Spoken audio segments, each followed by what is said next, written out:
Lalaki ng mga talong, oh. Masarap po ito, pero dapat iwasan po ito ng mga senior. Ayan po.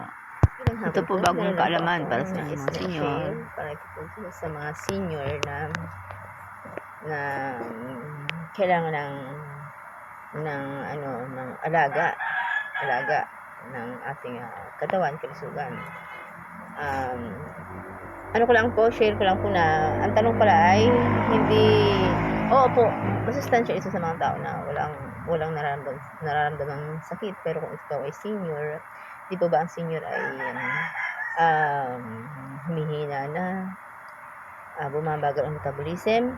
Kasi ang talong daw po ay may compound na nagpapahina ng katawan, nawawala ng balanse, pagkabagsak, pagkabagal ng reflex.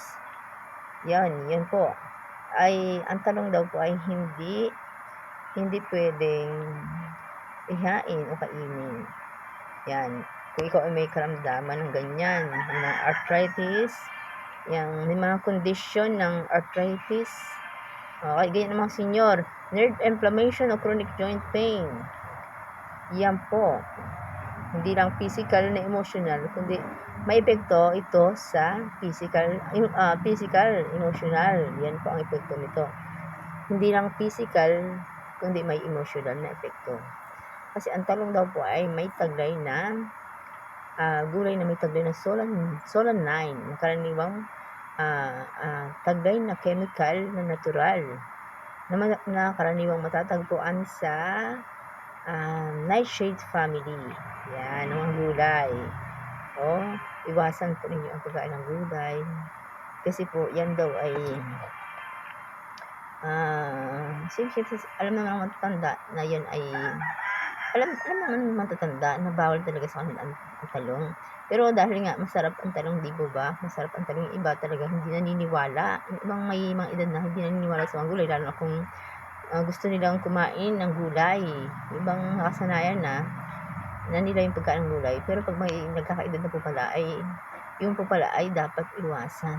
Kasi kung gusto mo pang lumakas ang katawan mo, ay iwasan yung ganitong bawal. Talong, ito ay 7 gulay na bawal para sa may mga edad na. Imbis na lumakas ka, lalo siya nagpapahina ng katawan. Okay? Kaya, yun lang po ang sabi ko para sa kalusugan, para maiwasan ang pananakit ng mga kalamnan.